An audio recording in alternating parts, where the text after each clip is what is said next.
Hey, it's Pete. Welcome back to Questionchrist. And where have I been? I just want to, before we go any further, I just want to thank all of you guys who were so supportive of me while I was gone. I had a number of people, some people who don't even agree with anything I ever have to say. I had some skeptics out there who were like, where are you? People were genuinely concerned. I'm not on here all the time, but I did take quite a bit of time away, and I'm sorry if I didn't answer you when you responded, but I just want to thank you for your encouragement. Now, where have I been? I'd love to say that I've just been away and having just a marvelous time and just too busy to come on here, but the truth of the matter is a number of months ago I went through a very painful episode in my life personally. It was really hard. And, some people who are very close to me hurt me very badly.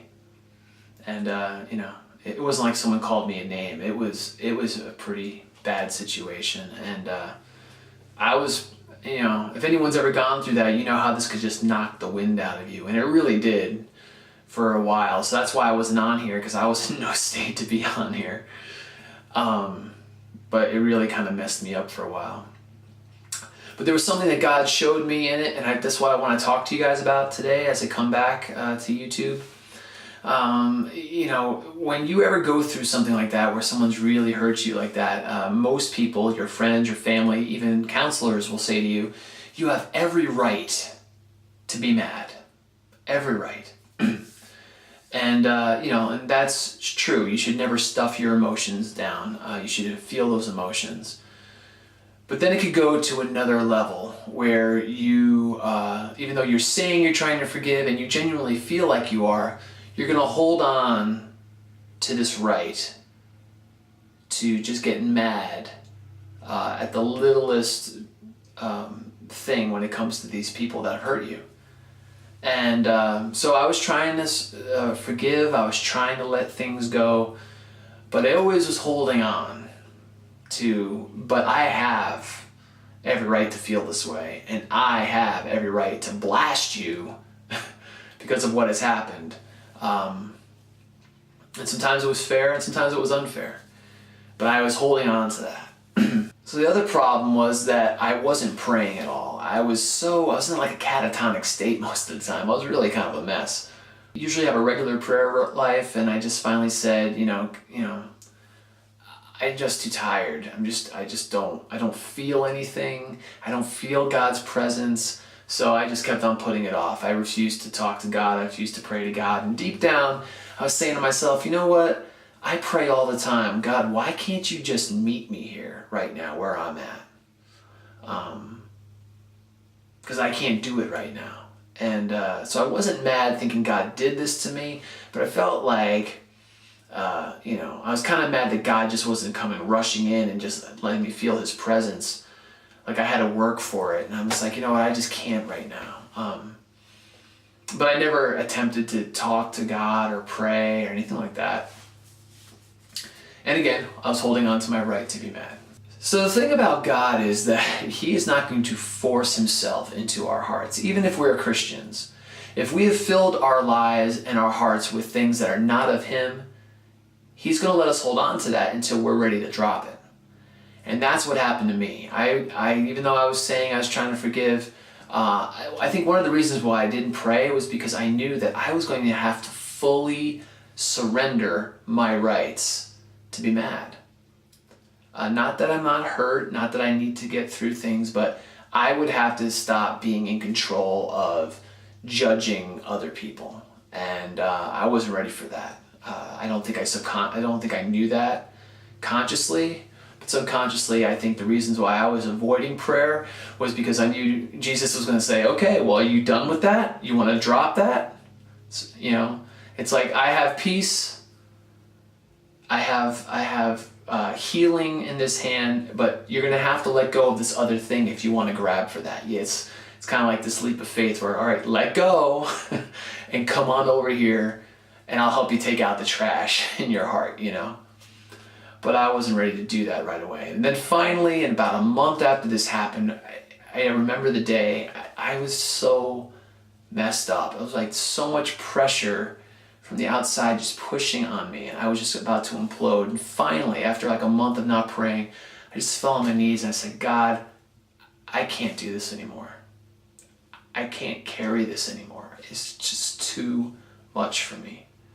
God, please come and help me. God, I can't do this alone anymore. Forgive me for pushing you away for so long. And right then, again, not everything was great. It's been a while since I prayed that prayer. But right then, it was like I wasn't doing it on my own anymore. And there was a peace that came upon me. I still was hurt. I still needed healing. But the healing began that day after I had pushed it away for so long. Because I finally, God's going to let you hold on to this stuff until you're just like, I can't take it. So this thing that I was using kind of as a trophy, like, yeah, look at this. I can be angry whenever I want. I have the get angry anytime I want card. Finally, I realized, wow, this is hurting me. This is harmful to me. And God just drop it, But sometimes we have to wait a while till we get to that point. So I finally got to that point, and again, it wasn't automatically great overnight, but I learned that even as Christians, we need to be able to fully surrender our pain, our anger, not get rid of it, but to say, I don't want it anymore. I don't want to hold on to this. I don't want to be angry. I don't want to be sad. I want to let go of all of that. Please take it from me, God. Please take it from me. And when we get to that point, and we let God into our lives, and we ask for His leading and His guidance, it's amazing. Because I'll tell you, right then and there, I started recalibrating my life right there. God started setting me back in balance. Because that's the thing. I was so focused on the pain, so focused on my rights, so focused on my anger, that was the center of my life. And God was a distant over here. Sorry, Pete from Questionchrist dropped the ball when it came to faith. Okay? Just trying to be honest with you. God was one of the farthest things from my mind right there. I was kind of like, whoa, look what's happened to me. And my pain and my hurt became the center. And one thing that I've heard from a great pastor that I listen to, when you don't have God in the center of your life, everything else falls out of orbit.